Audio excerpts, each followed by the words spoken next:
he managed to win a big amateur riders handicap at the Galway Festival at the beginning of August from stablemate Lamini. A service and of then Capital District off-track betting.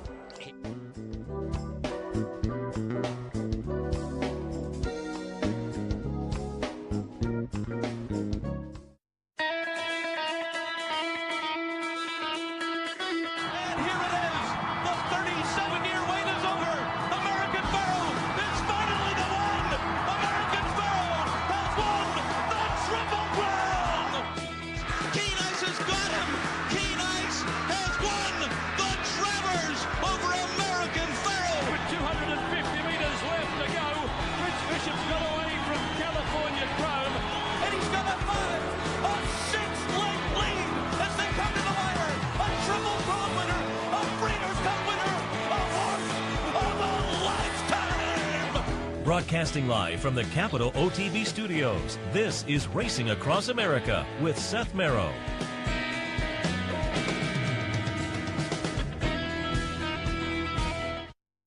And welcome to Racing Across America on this Sunday morning, the day after a couple of great days of Breeders' Cup racing. And we will recap all of it. It was very enjoyable. Hopefully you had a couple of enjoyable days and cashed some tickets, brought some of that money back here to the Capital District. But we're going to spend the morning kind of recapping the action with our man in Louisville, Steve Bick. He was down there with the radio show all week long, Sirius and XM's At the Races. Steve, good morning. Good morning, Seth. Good morning, Capital District. We were talking before we went on the air. You're on your way home right now, and we had a little, actually had a little Marx Brothers tribute there as Fredonia came up in the conversation. We are swinging through Irondequoit to see Zachary and his fiancée, as we always seem to do after Derby and after these kinds of trips. And we sort of swooped down through Chautauqua, which I've actually never seen. I'd never seen Chautauqua Lake, and now we're coming up into Fredonia. Hail, hail, Fredonia. And I am a huge Marx Brothers fan, and that was one of their better movies as well. You're driving back with your lovely wife, Tina, and our man Dino pulled up a shot of you and Tina from the Breeders' Cup off the Facebook page. So we will start out. Yeah, we'll start out talking just some overall. She looks. How do good. I look? I was going to say she looks great in her hat. You always look good, but the hat. Give her a thumbs Tina, up for me on the hat. They love the hat, Tina. Yeah, the hat is getting. Yeah. Tina was spectacular yesterday. Yeah, better. I mean, she's always great. This was maybe her best Breeders' Cup outfit ever. It is a very sharp look, no question about it. Well, first, before we get into specific races, give us an overall impression. We talked to you, we taped some Friday and Saturday action that we dropped in Friday and Saturday, but we did that on Thursday, and we were talking a little bit about how Breeders' Cup week compares to Derby week down in Louisville, and you said the week had been very quiet, but it seems like once we got to Friday and Saturday, certainly the numbers seem to indicate people turned out for the races, but just give us a first-hand account of what it was like the last couple of days, and it looked like the weather moderated perfectly as well. Well, it couldn't have gotten worse. It absolutely got nice Saturday, but honestly, a lot of the things that we talked about the other day were really evident and in place for the weekend. It was subdued. There was a smallish crowd on Friday. It filled out Saturday, but it was as comfortable as you could possibly imagine. And anybody who ever goes to Derby will say this was great. It was sort of like Derby atmosphere, but you could move around and you could punch tickets and you could go to the vendors and whatever else. But it was for me, and I talked to several people, and they all kind of agreed. It was a nice atmosphere, and then it turned into a beautiful day yesterday. But it was this was strictly a horse playing exercise. And once we got into the late stages, the distaff at pick 3 we talked about, the distaff, the turf, and the classic. That's when the energy and the sort of that high level atmosphere did pick up, and particularly after a Naples win. And as great as Accelerate Victory is and was, and as nice as it is for John Sadler in particular and Costa Aronis, it was a Naples performance that is going to be the memorable moment, the indelible moment from this Breeders' Cup. That, at least for me, it was one of the best things I've seen at a Breeders' Cup Live, was Enable's victory. And I think that'll stay with not just me, but with everybody. Yeah, I mean, she brought the big resume over that had everybody kind of waiting with bated breath to see what she would do. So she was a great performance. But as you mentioned, you toss and accelerate. And then for me, Monomoy Girl and Newspaper A Record also were phenomenal. And we'll touch on all of those as we go through the races themselves. But before we get to specifics, again, I want to touch on one other topic that was kind of a dark cloud over the Breeders' Cup on the weekend, and that was the scratch of Polydream. And for folks who didn't follow that story, Polydream, one of, if not the favorite in the Breeders' Cup Mile, coming over from Europe for Freddie Head. But the vets down there looked at the horse walking and decided she was walking funny and scratched her. Freddie Head said, that's the way she walks. Come over to the track and watch her gallop. But their decision was made, and so the horse was scratched. Freddie Head justifiably upset about it. What they do is to be lauded. They try to keep horses who aren't fit off the racetrack and protect the other horses and jockeys and the bettors. So the idea is correct. The procedure, though, it seems like when you see a situation like this, the procedure maybe has to be played around with a little bit, because you can't. You want to scratch a horse on a Thursday at a racetrack from a claiming race or an allowance race. Well, that race will come back in a week or two. But a Grade 1 event, much less the Derby or the Breeders' Cup, for these connections, it can be a once-in-a-lifetime opportunity. And so it's just a situation like this cries out for maybe a change in the procedure. Well, they're not going to change the procedures. The pre-race evals are going to be what they are. What was shameful about this was that some state veterinarian would think they know this horse better than Freddie Head. Freddie Head, let's see, won 2 miles on Mies, trained Goldakova to 3-mile victory. Do they think that he's going to bring over this filly and run her under these circumstances, under this glare, that he's going to run a compromised horse? They think Freddie Head is going to run a compromised horse. Some state veterinarian who has never laid eyes on her is going to watch her jog a path and is going to make that decision. She has offset knees. She's got a funny way of jogging. But then when she's in full flight, it's poetry in motion. She looked great all week. Freddie had said, let me jog her, let me gallop her on the racetrack. They wouldn't go look at it. Why they had to do this on Friday and not put it off until Saturday is a complete mystery to me. That's another aspect of this. If you do want to change something, that wasn't a race that involved a 2-day wager. There was no 2-day double attached to the mile. This was pathetic, and it's going to have long-term ramifications. I'll have Freddie Head on this week, and he was seething. And even on Saturday morning, he stuck it up their ass, because he took her out there and let her get in their full gallop work. And it was an absolute stick in the eye. And this was inept.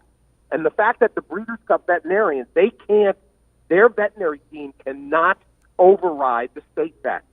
But this was an overreach, and it was absolutely an embarrassment. I don't even know what else to say. I wrote about it. I talked about it Friday, and I knew it was, this was going to be a conflagration. And this will hurt the Breeders' Cup with international connections going forward. Yeah, as fans, that's what kind of you have to look for from our perspective. Will it affect international contingents in the future? It was a story, and it'll continue to play out, and look forward to hearing from Freddie Head on your radio show this week. All right, let's get into some of the action so we can plug it all in the next 50 minutes or so. And let's start right with the highlight of the weekend, the Breeders' Cup Classic, Grade 1 event, $6 million, mile and a quarter. Plenty of storylines here. One of them, John Sadler, still through the races this weekend on the Ophir at the Breeders' Cup. 0 for 44, I believe, coming into this one, but finally breaks the The Schneid gets off the Breeders' Cup Duck, and look on the inside as they come out of the gate here. There was all kinds of trouble on the inside. Certainly affected Catholic Boy, who wound up being eased and walked off, as did Roaring Lion. Catholic Boy, Roaring Lion, the number 3 and the number 2. But Accelerate from the outside, the number 14, makes the late run to get up and win it as the 5-2 favorite. Gunnevera from the 4, who also was in that tussle at the beginning and got bumped around. What a great late run from that one. 30-1 runs second. Thunder Snow runs third. Yoshida runs fourth. Again, some of the horses who disappointed a little bit. West Coast runs seventh. Mind Your Biscuits runs 11th. And again, McKinsey running 12th. Catholic Boy 13 and Roaring Lion 14. But what were your thoughts on the Classic? Well, the most interesting part of this, of course, is the Sadler story and John getting this elusive first victory at the most opportune time. Absolutely, really kind of storybook, to be honest. And having him outposted and having to need Joel Rosario to pull a rabbit out of the hat and set up shop perfectly in the run down the stretch the first time, and that's exactly what he did. In fact, I made reference to it in my Saturday analysis that Joel had more or less found a template for this performance and for this ride on Friday on Game Winner, when he did exactly the same thing with Game Winner from an outside post. He drafted along about into the 3 path and never really had a chance to drop further in. Well, that, I think, gave him a good idea about how to approach Accelerate in here, and whichever of the pace horses were going to be able to adjust or maybe find themselves in a more comfortable stalking role, they were going to be the horse that had the best opportunity to succeed in here. And to me, that was the most compelling part of why this was such a fun Classic to handicap and wager, because you didn't know between Mendelssohn and McKinsey and Catholic Boy and West Coast and Accelerate who was going to be, on the lead. A lot of people thought it would be Mendelssohn, that he would get the lead. So who was going to be able to adjust?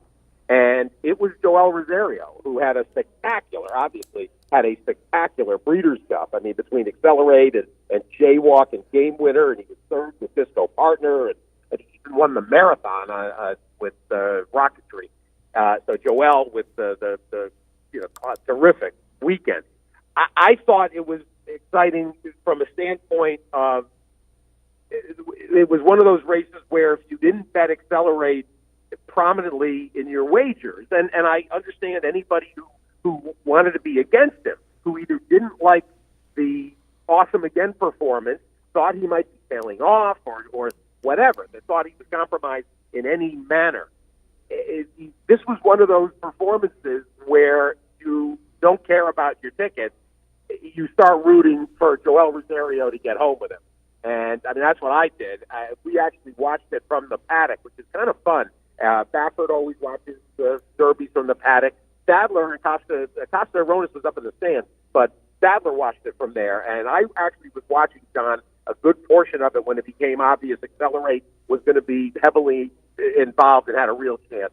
And, he is as gracious and as good a sport, has been absolutely incredible in the face of year after year being confronted by journos, asking him about being winless and about his inability to win away from California.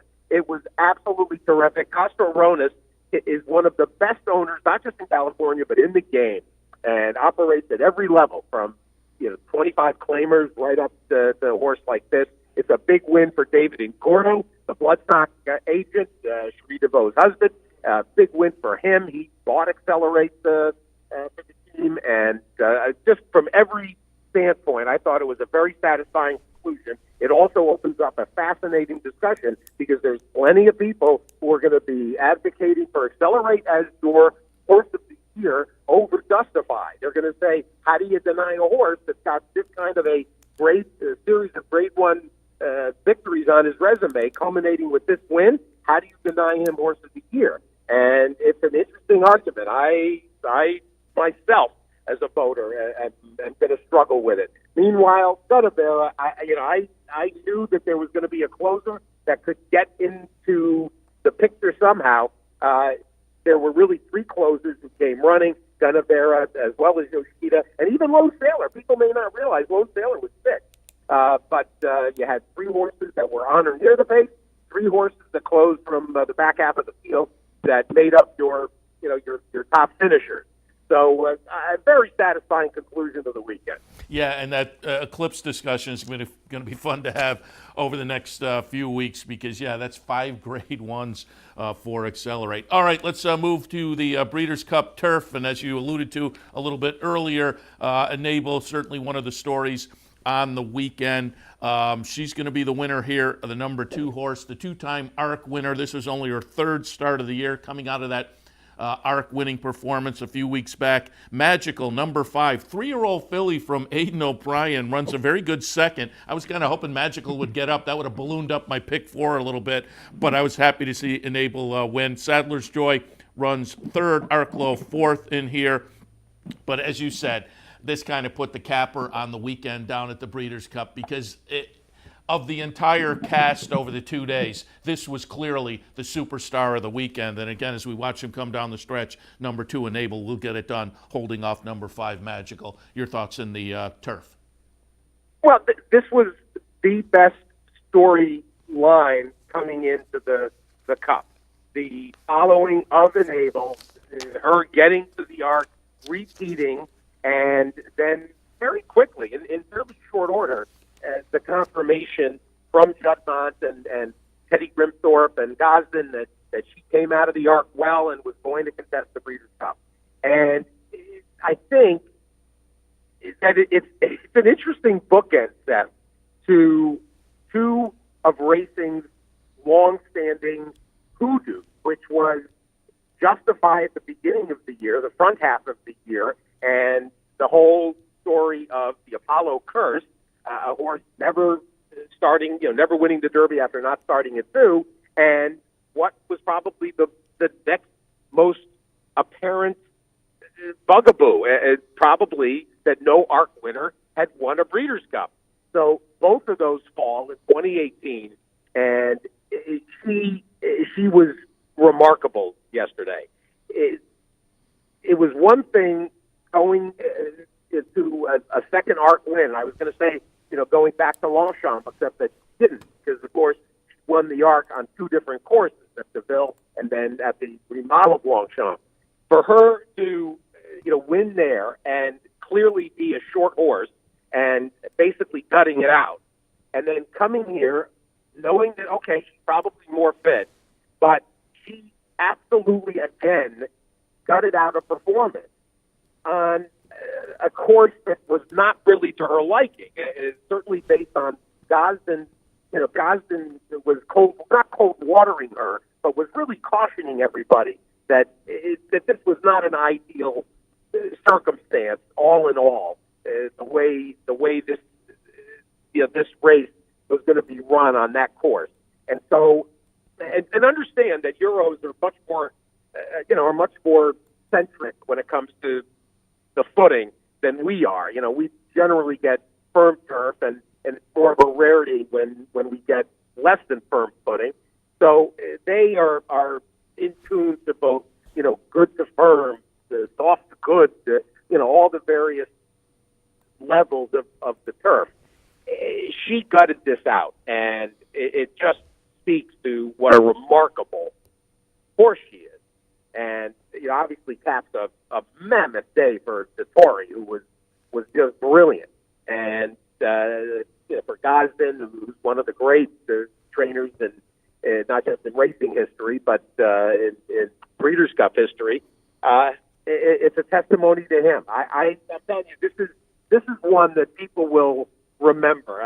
Not that they're going to forget about the Classic or the Juveniles or anything else, but the people that that saw this in person and the people that were tracking this particular matchup and scenario, this was really special. It's the defining moment of the 2018 Breeders' Cup. And it was a great story, as you say. Her phenomenal 3-year-old filly season last year, wrapping that up with the ARC win last year as a 3-year-old filly, and then goes to the sidelines for most of this year, comes back in a little nothing of a race at Kempton, and uses that as a prep to win the ARC for a second time, and then comes over and wins the Breeders' Cup. And we mentioned Clips Awards with Accelerate, maybe that throwing a little monkey wrench into the horse of the year kind of picture. Does Enable become the filly or the female turf horse off of 3 starts?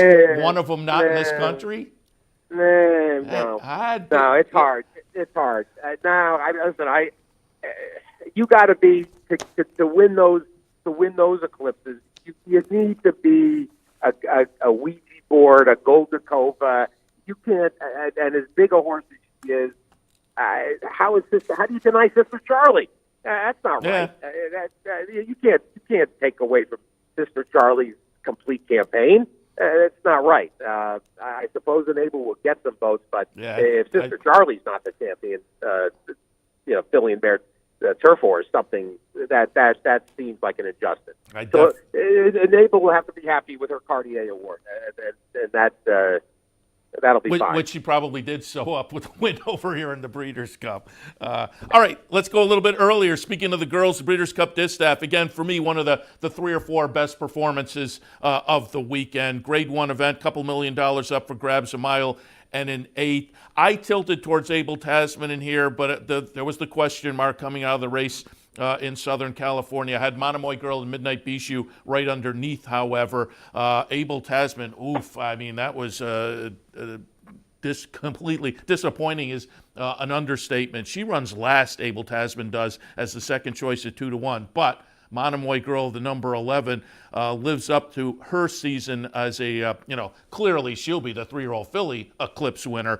But, boy, this was an impressive performance by her. Again, the number 11 is Monomoy Girl under Flojo, Florent Giroux. Wildcat for Chad Brown. Good second in here, the number 9 horse. And Midnight Bijou, number 7, runs third under John Velasquez. Blue Prize, 4th in here, as I say. Abel Tasman last, 11th in the field. A little bit of a disappointment, but boy, there was, you had 2 stories bookending. Abel Tasman disappoints, and Monomoy Girl, just an eye-popping performance in the Breeders' Cup distaff.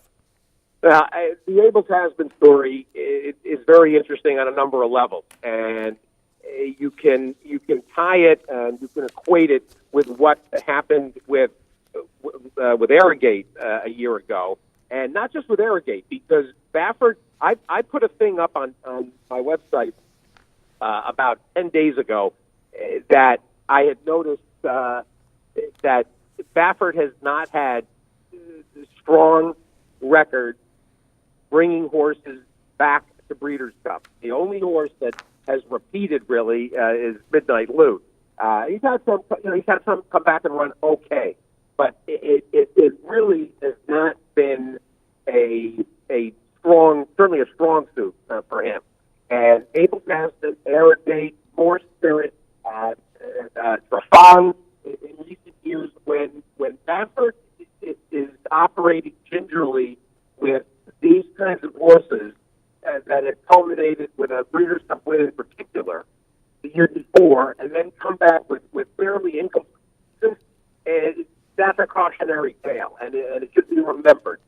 The other part of this that you got to go back to, I think, is the 5th at Saratoga.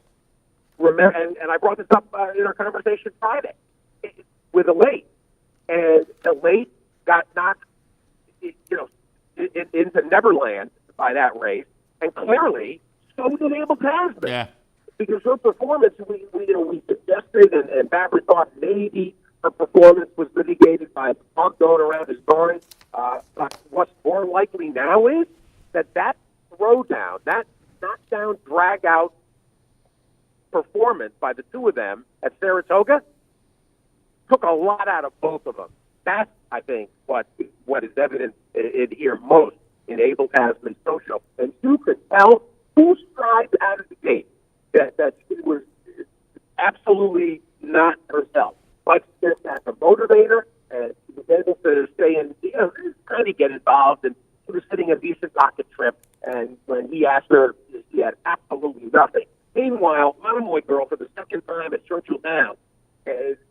much like the Oaks, she pretty much gets the same exact fabulous trip and fabulous ride from Giroux that she got in the Oaks and wins. The reality is this was not a vintage edition of this race. Good job by Jose Ortiz. You mentioned Wildcat screwing up the rail, and the inside was very good all weekend, and Ortiz absolutely utilized that. But, I mean, nobody else really – who else ran a big race? I mean, this was a 96 buyer, so Conor Boudreau basically kept running the race he's been running, and that was good enough as year-old champion. And it's really a nice, kind of a nice, really a nice complete year. The only blemish being the DQ at Philly, and she deserves to come down at Philly. So kind of good. Hopefully, year-old Phillies get better because this division turned out collectively the Philly and Mare, the Distaff division, turned out to be a bit of an eyesore in 2018. Let's move on to the Breeders' Cup Mile, and as the name suggests, a mile on the grass, a couple $1 million up for grabs. I had I Can Fly on top, took a little bit of a shot with the Aidan O'Brien runner, but I had Expert Eye right underneath. Unfortunately, like much of the weekend, I was not filling out exact as I had yesterday. A couple of pick fours were okay, so I had some winners that were getting it done, but I did not use Catapult underneath in here. Analyze It. A lot of people liked Analyze It. I did not. I will say it was a pretty nice performance from number 12, Analyze It, to be in the lead for much of the race and then just get past a little bit to run third. Divisadero, who pulls in off the AEs, runs fourth at 43-1, having a good record over that Churchill Downs Strip in the past. Oscar Performance winds up last as the favorite in the field of 14. But Expert Eye, as you say, it was a good weekend for Frankie Dettori. He was on board this one and gets it done coming over from Europe as a 3-year-old. Nice performance by the winner. Your thoughts on the mile? Well, this and you might be having audio trouble with me because you were breaking up on me. So. No, you're good. You're good. We got you. Do you have me? Okay, good. All right. Yeah. So, Yeah, go ahead. Obviously. Yeah, we have. After the Polydream scratch, you had to basically reevaluate this race and Analyze It, and Oscar Performance basically became your potential pace setters. I mean, who was going to go to the lead here? And the only way that Analyze was going to win this race was to go to the lead. And so Rat Ortiz and Chad Brown absolutely played this right. And Analyze It was absolutely terrific and looked like he was finished at the 8th hole, and he hung in. And for him to hit the board, that's a big accomplishment. Meanwhile, Oscar Performance gets off out of the gate a step slow, and next thing you know, he's about 9th or 10th early, and it was over. His race is because he can't really operate from there. So things changed quite a bit. I thought that Expert Eye was absolutely, again, you're dealing with Frankie Dettori, who is as good as, I mean, he's in the conversation for internationally best ever. I mean, that's not a surprise statement. This was a fabulous performance, and you wouldn't have.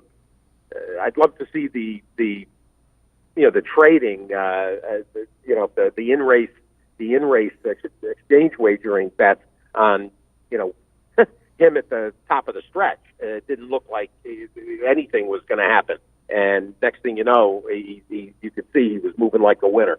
Divisadero, I thought heavy on Toledo, gave him a very good ride, and he was unlucky to not be able to get a board hit. And that was his first mount in the Breeders' Cup, Toledo, and the first starter for Kelly Rubley. That was quite a nice performance. This was, to me, Expert Eye, with Polydream out, Expert Eye became the obvious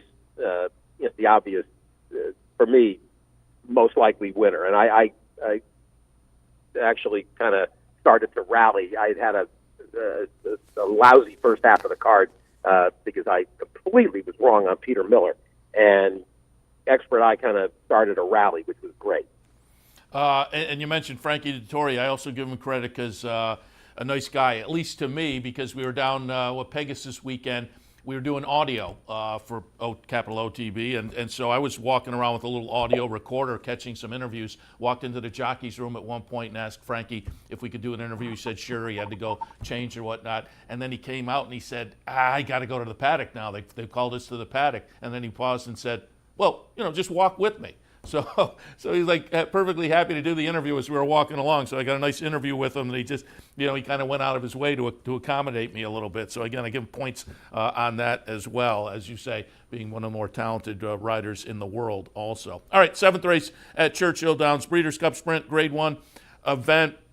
I had the winner, Roy H., at the bottom of my mix, but luckily included him on the Pick 4 ticket, so was able to capitalize there. I was going to get a little more money, however, if Whitmore had won. I've been a big fan of Whitmore's right along. I had him right underneath. I put Imperial Hint on top weight. Imperial Hint wound up disappointing a little bit, running 3rd in here. But it is Roy H., the defending champion, getting it done. Number 9, Whitmore, the number 1, runs 2nd. Number 5, Imperial Hint, 3rd. Promises Fulfilled runs 4th. Those were the 4 I had in my mix, so things kind of played out the way I saw. I know a lot of people like Limousine Liberal. That one scared me. Limousine Liberal ran 5th in here. But again, the defending champion, number 9, Roy H., gets it done 2nd year in a row in the Breeders' Cup Sprint. Personally, I found this a very confusing race going in, and the decision as to whether Promises Fulfilled or Imperial Hint would get the lead, that's pretty much where everything started in this race. And as I mentioned, I completely was wrong on both Miller horses, and I was stunned actually that Miller came back and won both with the defending. It's not easy to come back with defending champions in the Breeders' Cup, especially you would think in the turf sprint, most notably. That horse we'll get to, but Stormy Liberal, who's he just refuses to lose that horse. He's very annoying. This I guess this was logical in a lot of ways, and Roy H. First win for Paco Lopez, who I think it had maybe 10 or 12 mounts, give or take, in the Breeders' Cup coming into this. Great for Paco Lopez, and I thought he rode Roy H. brilliantly, and got a huge fig, and this was a good effort. There's nothing you can say. Promises Fulfilled went out and set that pace. I think that Louis Carvajal and Javier Castellano, if they had it to do over again, maybe they would have. They kind of knew the Promises Fulfilled was going to want the lead, and I think they thought that they could sit and stalk a little bit and be successful. And it does seem, not that Imperial Hint ran poorly at all, but it does seem that he is a sprinter that would prefer to be on the lead, and he just kind of ran evenly, pretty much. He did get squeezed too at a point, and it kind of took him a little bit out of his game. And so 2 Breeders' Cup tries, 2nd and 3rd for plucky Imperial Hint. Whitmore has done this. I suppose the way to get to be successful, thinking about it out loud now, the way maybe to have bet this race most cleverly was to key Whitmore, like a tri-key box, put Whitmore in with the logical horses. And because he's a horse that has run his race every single start. He's been the most consistent performer. And the thing that's funny is there are some sprinters who their body of work for the year is probably more engaging and compelling than Roy H., but Roy H. is going to be the sprinter champion again by default, and it's kind of weird because Imperial Hint and Promises Fulfilled and even to an extent Whitmore, they all had more complete seasons than Roy H. But Peter Miller has done a tremendous job. Did a tremendous job with both of these horses, and of course for Rockingham Ranch, Gary Hartunian And Brian Trump, the manager of Rockingham, what a wonderful year and a half plus it's been for them. They're another outfit like Costa Ronis that operates at the highest and lowest levels.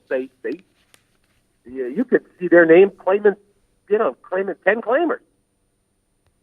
Nice performance, as you say, by Roy H. That probably, because of the weight given to the Breeders' Cup by voters, probably does get an Eclipse Award, but that'll be a fun category to see discussed as well. Breeders' Cup filly and mare turf, you talked about a little earlier with Sister Charlie with the win yesterday.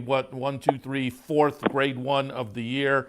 That's the Beverly D, the Diane, and the Jenny Wiley, including that Breeders' Cup filly and mare turf yesterday. I put her in the second slot. I put 4-Star Crook on top. The other Chad, one of the other Chads.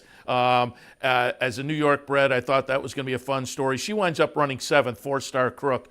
But number 6, Sister Charlie wins. Number 3, Wild Illusion, who I also had in the mix. The Euro Invader, a good second, just behind by a neck, and a Raving Beauty. Yet another one of the Chad runners runs 3rd in here. Magic Wand runs 4th. I will say, as they loaded in the gate, I put a couple of bucks on Face, the number 2 horse who wound up 13 in the field of 14. But I wasn't going to let a Chad Brown horse get away at $120. That would have been one we all would have kicked ourselves over. But as I say, did wind up running 13, ran to the odds, essentially 13 in the field of 14. But Chad gets it done with number 6, Sister Charlie, John Velasquez on board. Can I pull an Andy Sterling on you regarding that comment? Go ahead. And you put money on Face, and you admit that publicly? I put $2 on. I put $2 Okay, on. all right.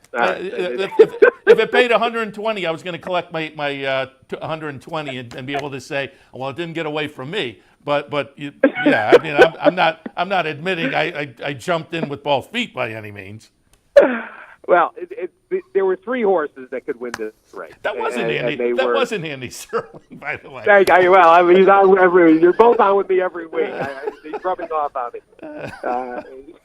Well, if you have him on this week, say that to him and see what he says.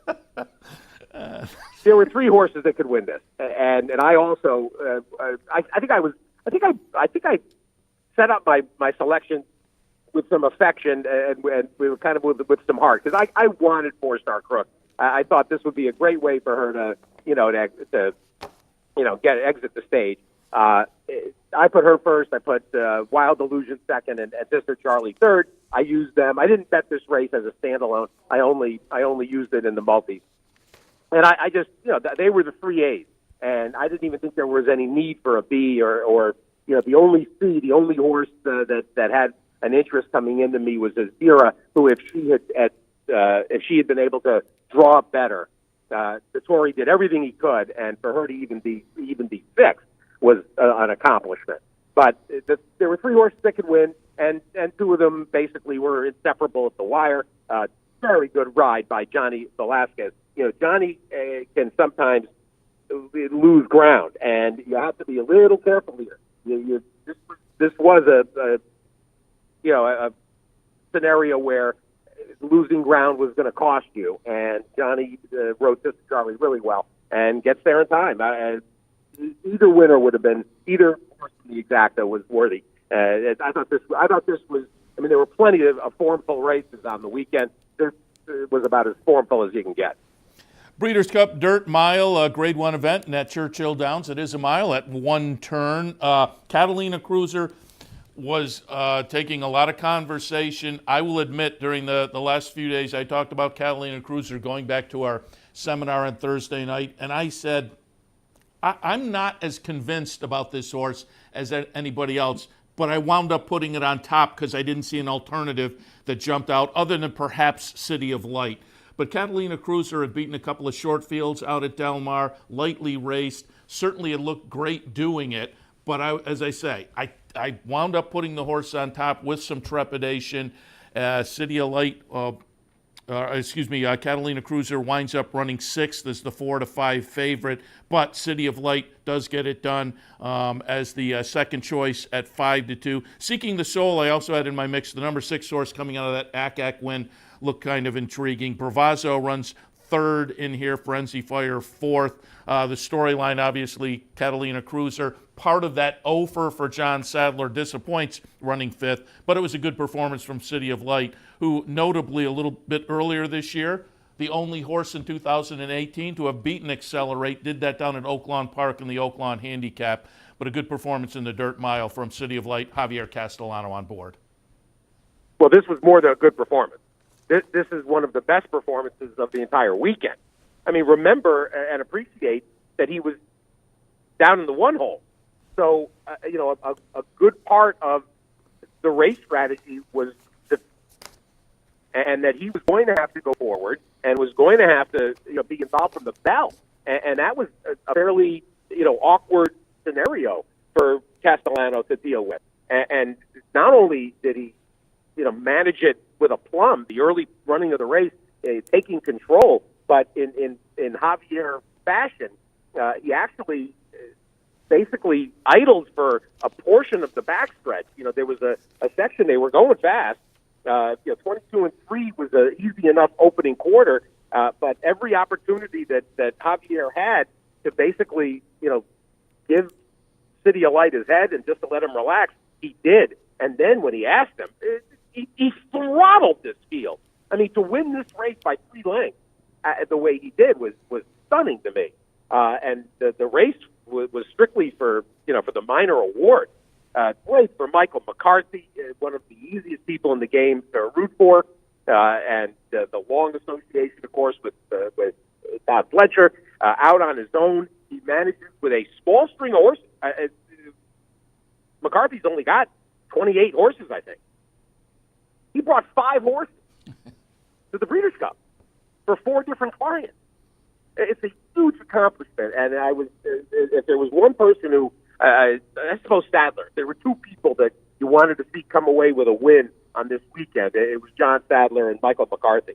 This was tremendous, and the only blemish really is that performance at Saratoga for City of Light, where he was, I thought, poorly ridden, and just ridden like he couldn't lose by Ortiz, and that was a mistake. But anyway, he rights that wrong with a very, very impressive win here. And Quality Road, by the way, I haven't even gotten into all the breeding notes. There's so much to absorb from these 2 days, but Quality Road is otherworldly. Just continues to go to strength as a stallion.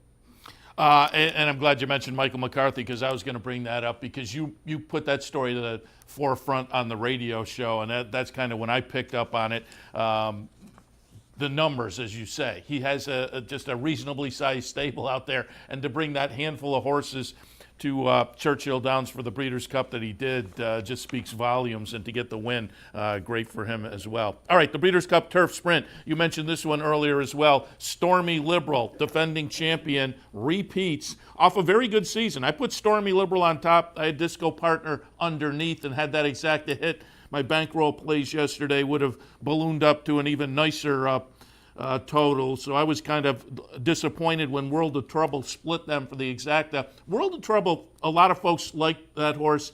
I didn't, stepping in against Older. I didn't have, not that I was against, but I didn't have the horse in my mix. But boy, it was a nice near-miss performance for number 11, World of Trouble, and Jason Service. That one runs second by a neck. Stormy Liberal gets the job done. I thought World of Trouble was going to hold Stormy Liberal off about mid-stretch, but then he surges to get up there and get the victory. Disco Partner, again, the horse I liked underneath, runs a very good third. Ruby Notion fourth in here. Your thoughts in this Breeders' Cup Turf Sprint?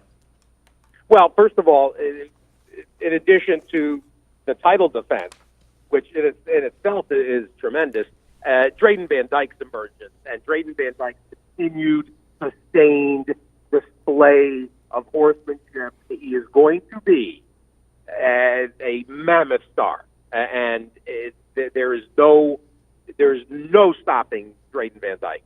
And of course, on Friday he had won the minor, the 2-year-old stake for Baffert on Improbable. Who, if you haven't seen the Street Sense from Friday, if you missed that by chance, be sure to watch that replay, because Improbable is going to force his way, this is the latest WinStar SF Bloodstock China Horse Club product. He was terrific on Friday, and also, of course, later in the day on Saturday, Van Dyke got Catapult. That second by Catapult in the mile was actually pretty notable. That was a good effort and another good Van Dyke ride. I thought that was one of the best parts of this story. World of Trouble was terrific as a dirt sprinter, and when Jason Service, who has just got this hatful of turf sprinters, when he moved him to the grass and turned in that performance in the Turf Monster, that was, just eye-popping. This effort, he ran too good to lose. And I would venture to say, if Stormy Liberal is on the inside and World of Trouble on the outside, that maybe World of Trouble wins. The closer you are to the hedge at Churchill, the softer it is, and it's harder. It's harder for a horse in that stretch. Invariably, if you watch races from Churchill, you'll see that the horse that's a pass out to the outside is seemingly always prevailing. That's generally true anyway, but particularly on that turf course, these two were spectacular. And Andy Byer's going to join me tomorrow and talk about some of the figs, because, of course, he had to work through the turf numbers in particular. And if you haven't seen it, Stormy Liberal gets a 119 for them. And Andy will explain it. And I know I see some people out there on the internet, already saying stupid things. Not that that's the rule, not the exception. They were 8 lengths ahead of Disco Partner and Ruby Notion, who have run 103s and 102s in recent starts. So 8 lengths at 5.5 furlongs, that's like a 16th of a mile in figure parlance. That's a huge gap to be that far out. And these two extended themselves, and there was no way either one should have lost. That was one of the most exciting stretch runs you're going to see, period. That was spectacular. Speaking of gaps, we didn't mention it, but it is worth mentioning that Enable race. Enable and Magical were 9 or 10 lengths ahead of the third-place finisher as well, which flattered both of them in that race also. Breeders' Cup Filly and Mayor Sprint kicked off the Breeders' Cup action on Saturday. This one was the head-scratcher of the afternoon, certainly. Shamrock Rose came in with a little bit of a win streak, but I think was justifiable at a price and winds up paying $53. Shamrock's going to be the number 14 for Mark Cassie and Irad Ortiz. Shalon, the number 6 horse, runs second. Anonymity runs third. I used Marley's Freedom and Finley's Lucky Charm. They wind up running fourth. Marley's Freedom and Finley's Lucky Charms run seventh in here. But Marley's Freedom, pretty close up fourth, just got started a little too late and couldn't get there, but neck ahead. Yeah, okay, Mike go ahead. Smith blew this. Look, I had Shamrock Rose on Citrus, and I have no. Shamrock Rose was very playable. Marty McGee and I on Friday on the weekend preview, we went through this. That's Marty's race. We went through it with a fine-tooth comb. The last horse we talked about, with a chance to win, was Shamrock Rose coming out of the Raven Run, and she didn't win the Presque Isle Masters, but she did win the Malvern Road. And take note that these Filly and Mare sprinters getting over that racetrack at Presque Isle, which we drove by an hour ago. There's something in the water. There's something in the Tapita. It's unbelievable. And listen, any of those first 4 horses could have won. I thought that the ride that Irad Ortiz, every decision he made worked out. If you watch the replay, I actually watched it afterward. Declan Carroll Davy Carroll's son, who, of course, got his first win as a afternoon race rider last week at Keeneland. Deck and I were watching it and talking about the ride, and there's a point where Ortiz has to make a decision at about the 8th hole, a little before the 8th hole, off the turn, and he thinks for a second about going outside, and for about 2 beats, and then he ends up being able to stay at the course, and I forget who it was that was in front of him, kind of, basically starts to get out. So now he's got the clear path. Then he has to wait behind horses past the 8th hole, and again, he waits, he thinks about kicking outside, and suddenly the seam opens, and she accelerates. And everything had to work out for that to happen. The horse that ran too well to lose was Salon. I mean, she ran a courageous race and gets caught in that head-bobbing finish. How about Richard Mandella and Jerry Mandella? They insisted on running anonymity in this race, and they almost get paid off, and the Roth family, with the Gambit, because she was supposed to come to New York to run in the Filly and Mare Sprint coming up, and in the Turn Back the Alarm. And instead, they go here because Mandella said she absolutely deserves a chance and almost wins. And then there's Marley Freedom, where Mike Smith thinks that you can go 7 wide in a Grade 1 race like this and win. You can't. He does this over and over again, and comes up ahead in the next short. You can't give up that kind of ground. Even if you are on a 4 to 5 shot, it wasn't necessary. He had the entire backstretch to save a couple of feet, get into maybe the 3 pass, and give yourself a choice. But I mean, maybe he and Baffert. We'll talk to Baffert tomorrow about it. But I thought that Mike Smith absolutely cost her chance to win. Yeah, you're absolutely right. Top of the stretch, they were fanned out quite a ways. All right, let's go back and take a look at some of the Friday action. Have a few minutes left here. And certainly the juvenile races produce some runners that will be worth paying attention to, obviously, next year as well. One of those in the Breeders' Cup Juvenile. Game winner comes out of this, clearly an Eclipse Award in his back pocket. 4 for 4 now. 3rd Grade 1 of the season, having followed up the Del Mar Futurity and the American Pharoah. I like Game Winner on top. I did not use Knicks Go, but Knicks Go, who won the Breeders' Futurity at Keeneland at 70-1, runs second in here at 40-1. Signal Man for Ken McPeak runs 3rd. Complexity was the disappointment. Number 6, Complexity, 10th in the field of 13. But again, Game Winner, Joel Rosario, again with a big weekend. Bob Baffert, impressive winner of the Breeders' Cup Juvenile. Yeah, no doubt. And Baffert, with this kind of a horse, there were a lot of people that seemed to want to stand up against Game Winner. To me, he was the logical horse. And I thought this was yet another race that kind of came down to 2 horses with him and Complexity. And, maybe we got the answer that Complexity really would prefer 1 turn long term. I don't think that him, running the way he did, knowing that 2 turns was the question. I mean, Chad made that very clear. The disappointment was Standard Deviation, who didn't run a jump. And maybe the blinkers freaked him out. I don't know.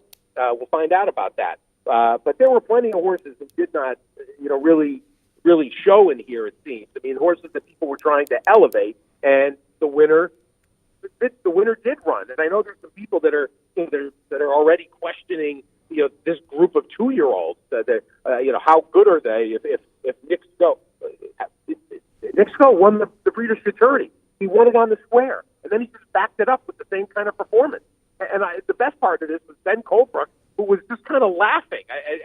Colebrook was laughing when he won the Futurity, and he was laughing again finishing second.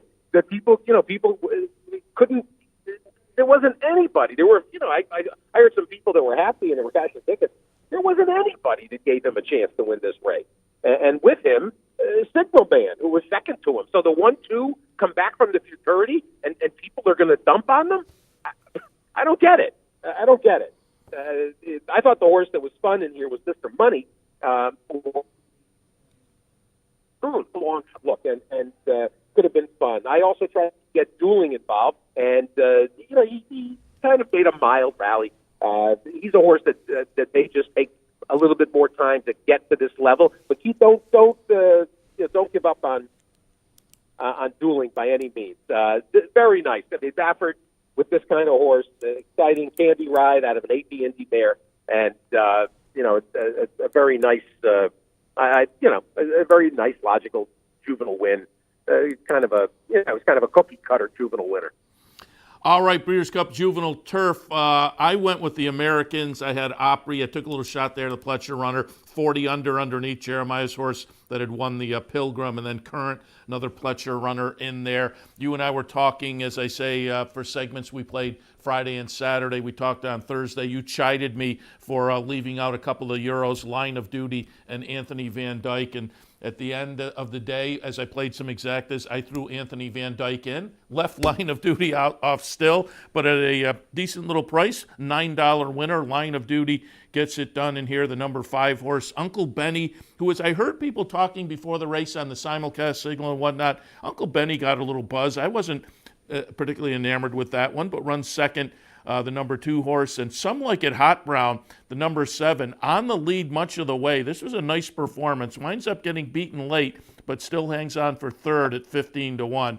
But again, hats off to you for pointing out a couple of Euros that were live. Line of Duty, winner of the Breeders' Cup Juvenile Turf. Now, there were 3 horses. This was, again, and this is the way I approached the whole Cup. I tried to identify 2 to 3 horses that you wanted to lean on. There was Anthony Van Dyke, who underperformed. And it's funny because Ali Bell, who I didn't see until Saturday, I think it was Ali Bell that said he was not convinced that Anthony Van Dyke was going to like the going. We had been I had the indication that the turf was going to be okay with him, and I wasn't worried that Ryan Moore wouldn't work out a trip. So he really did disappoint because he was as good a Coolmore type that O'Brien has brought over. So that was very disappointing. But really, the next 2 horses, the number 1 alternative was Line of Duty, and then there was Uncle Benny on the stretch out, who Jason Service considered his best chance to win on the weekend, even more so than his turf sprinters. And basically, they could have gone either way. This was very similar to Wild Illusion and Sister Charlie. And Some Like a Hot Brown ran a courageous race. He's been very good, very consistent. But had them both. I would have preferred Uncle Benny to win this. 8-1 would have boosted up the multis. That's all right. Good result. There were two mutual questions, Seth, in here that were remarkable. Number 1, the Exacta paid $72 or $75. I forget, the $75 maybe. And the head-to-head matchup. The head-to-head matchup was Euros versus Americans. Well, the Euros always win this race, and Chad Brown always wins the Philly race. So how in the world did the head-to-head with Europe winning, how did it pay $21?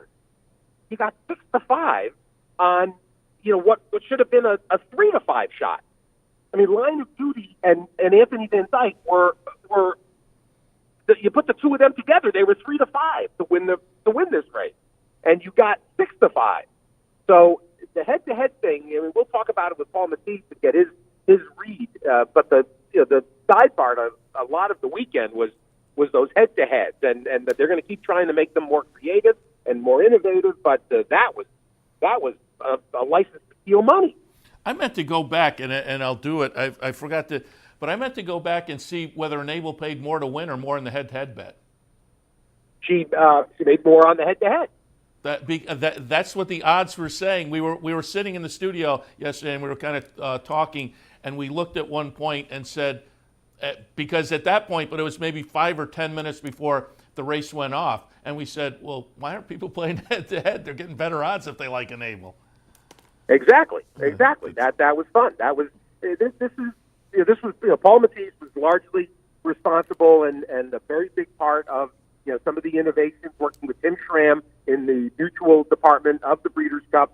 And by the way, I'll flip in very quickly the Breeders' Cup Betting Challenge for those of you that I'm sure we're rooting on some Capital District players, including Duke. I think Duke ended up in the 60th, around 60th or 70th. The winner, Chuck Grubb, actually a guy that comes from the harness side. He's a Ohio, originally from the Columbus area, and was a big-time harness guy. He is one of the big bettors at the Red Mile. He's got basically a luxury wagering suite at the Red Mile in Lexington. He lives there now, and he's a pro gambler, Chuck Grubb. And he won the Breeders' Cup Betting Challenge, making a late move. Nice. All right, few minutes left. Let's take a look at the Breeders' Cup Juvenile Filly race, and that is going to be Jaywalk getting it done. I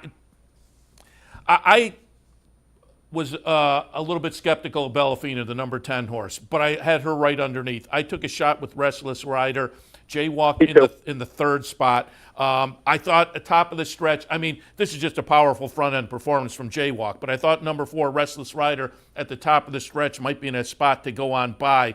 But as I say, powerful performance on the front end as Jaywalk kind of separates and wins by a chart margin of 5.5. Restless Rider second, Vibrance third. Bellafina as the 9-5 favorite. A little bit disappointing running fourth in here. But again, it was a nice performance by the winner. And I guess when we get back to a newspaper record, we'll talk. But, with the Frizette and this race, enough for an eclipse to over a newspaper record? I'm not sure, but it was a nice performance.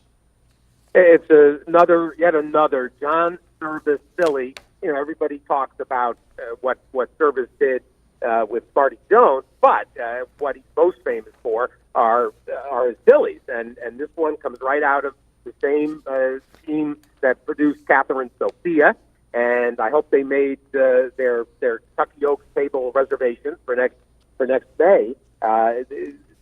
Service is so good, and I wasn't sure immediately about the two-turn portion of her potential, and certainly coming out of the wonderful effort that we saw in the Frizette, and she's by cross traffic, new sire, first crop sire, and out of an Orientate mare, and so I just get that suspicious in it. It's kind of a one-turn resume. But should have had more confidence. I had her on double tickets. That wasn't a problem. But I was, kind of leaning on Restless Rider too. There also figured to be a real pace in here, Seth, and that there was supposed to be horses grappling for the lead, and instead, 23-1, 46-3. Forget it. You're not going to. And don't forget, Joel Rosario. Rosario's got the most quiet hands. And he just sat there and at the top of the stretch, at the seat, and she's just going to run away from these fillies. And that's exactly what happened. And so, you look at the horses behind her, I guess they were waiting for her to pack it in. And then all of a sudden, jockeys realize, oh my God, she's not stopping. And now suddenly you're scrubbing on your filly, and that's over. Forget it. The filly on the lead has been all relaxed. Out there with the ears pricked. Goodbye. Forget it. She was terrific. I very impressed. And John Service from so many different angles, including his nappy attire. I may have to take a back seat to John Service. Always well appointed. Oh. Well, now I got to look up and see what his outfit was yesterday. He's always got a little, he's got a little something going on. He also has a tendency. He must have 3 or 4 different sets of eyeglasses. John Service, as opposed to his brother Jason, who just kind of got a pair of chinos on and a kind of a rumply. He's got the Columbo, sort of like you. You know what? We're like, you and I are like John and Jason Service. You're Jason and I'm John. There you go. Yeah, very good. I'll cop to that. All right, let's go to the Breeders' Cup Juvenile Filly Turf because I alluded to it a moment ago. We're going to watch number 6 Newspaper of Record just impress again. East, a horse I had in my mix underneath, gets up for second. Stellar Agent at 71-1 runs third. George Abro. What was that? George Abro. Oh, yeah. His first Breeders' Cup starter. Yeah, it was a nice performance again. It's 71-1 to complete the trifecta. But up front, we just see Newspaper Record. And with a number of the guests I talked to for the weekend shows, I said, free square, Newspaper Record, and that seemed to be the consensus. And she validated here. I mean, she just runs away from this field. So she's now 3 for 3, a couple of graded stakes by margins like this. I'm curious to see, because this discussion came up a few years ago, can a 2-year-old on the turf win the 2-year-old Eclipse Award? And Jaywalk certainly has done nothing wrong with the Frizette and the Breeders' Cup on her resume, but I just thought visually, boy, Newspaper Record is going to get a lot of support for the Eclipse Award. Undoubtedly, she's won these 3 races by a total of 21-plus lengths.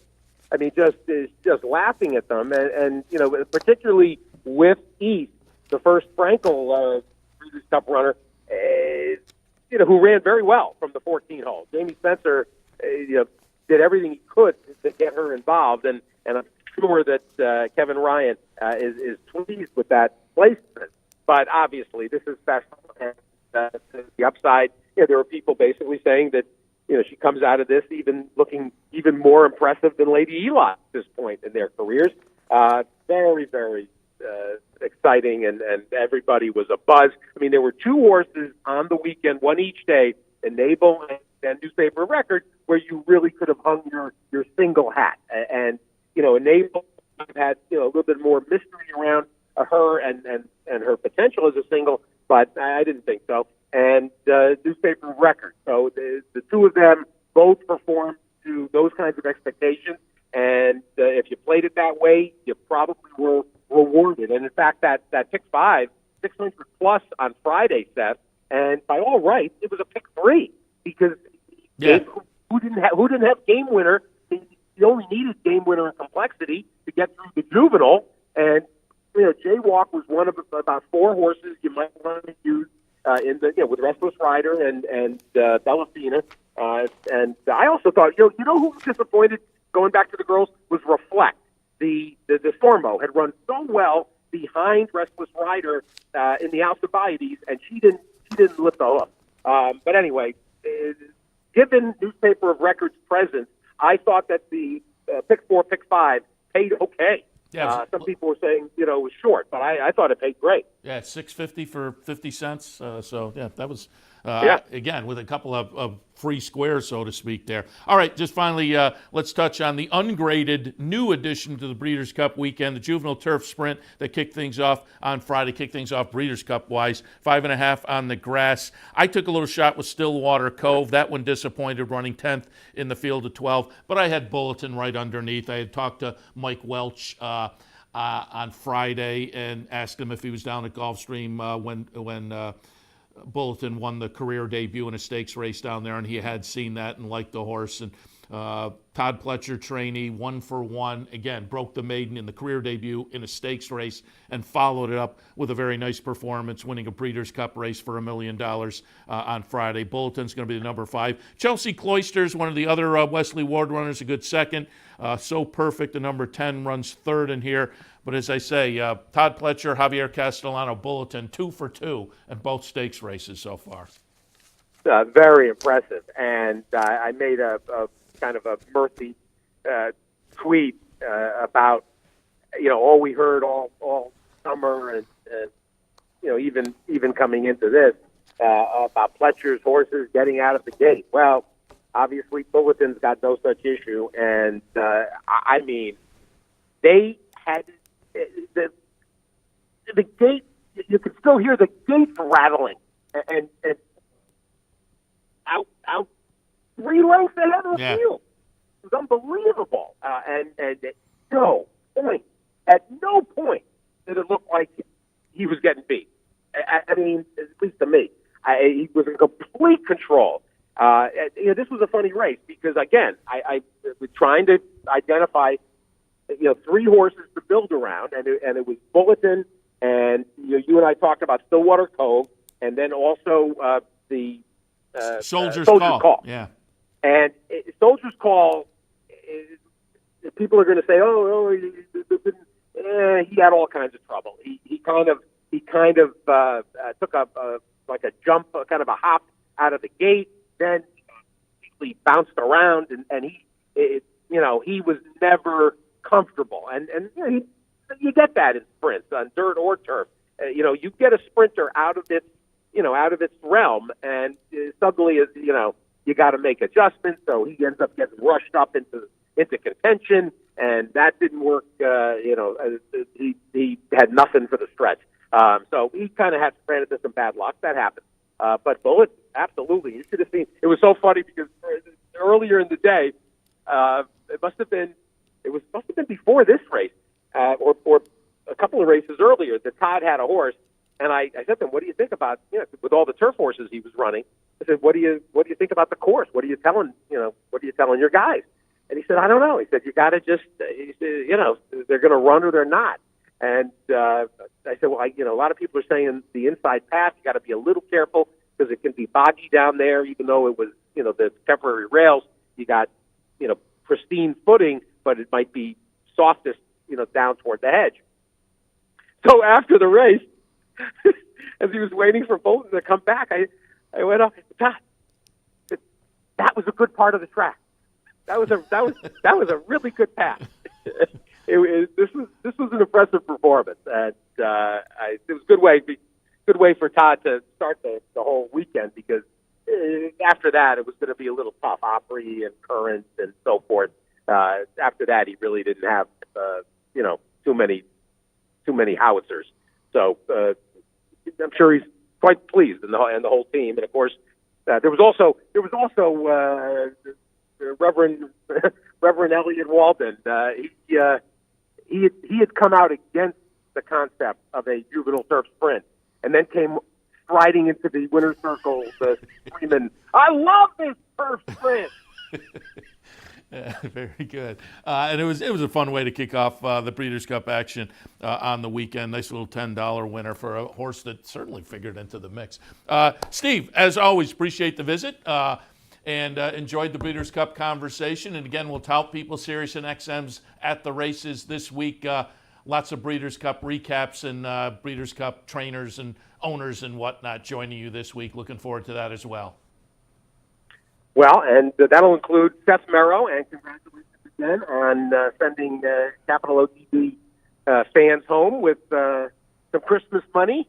I see Christmas candy, there's Christmas music already on Sirius XM, and Halloween candy hasn't sold out yet. So good job, Seth. Well done. Appreciate that. Yeah, it was a fun day yesterday. With the bankroll in the early part of the afternoon was my portion, so that was a lot of fun. Hopefully everybody is happy with a few bucks in their pocket. Steve, again, appreciate the visit, and I know you're on your way home from Churchill, you and Tina, so drive safely, and we'll talk again.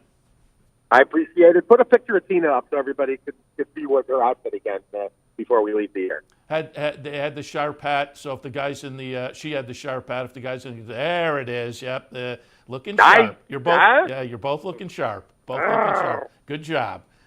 And again, you're the John Service. I am the Jason Service, as people can see here, looking at me in contrast. Steve, again, appreciate the visit. No problem. Good luck playing Santa Anita today. Oh, that's right. I should remind people of that. There is a huge carryover in the Rainbow Six, and it's a mandatory pay today. So, yeah, that's a great reminder. We'll maybe talk about that a little bit later as well on OTB Live. And I'll be back with OTB Live in less than a couple hours or so as we'll watch some of the afternoon action on this Sunday afternoon. But that's a great pointer. Santa Anita today with a mandatory in a big carryover Rainbow Six play potentially. All right, I'm going to step out of here for this edition of Racing Across America on a Sunday morning. Lots of recap action of the big 2 days of action, Friday and Saturday down in Louisville, Churchill Downs for the Breeders' Cup. Hopefully you walked away with some money, and if the pockets are flush, play this afternoon. Again, we'll be back in about an hour and a half, a couple hours or so with OTB Live for Sunday afternoon. Don't forget, as always on a Sunday, love to have you stop down here at the Clubhouse Racebook for NFL Sunday. Wear a jersey. You get in for free. Put your name on a square. Maybe you can win a prize. Every Sunday during the NFL season, watch all the games and watch all the racing action here at the Clubhouse Racebook, 711 Central Avenue in Albany. All right, going to wrap things up. Again, hope you enjoyed the show. I appreciate your visiting us. We'll be back in an hour or so with OTB Live. We'll see you then. You're watching OTB TV, a service of Capital Off Track Betting.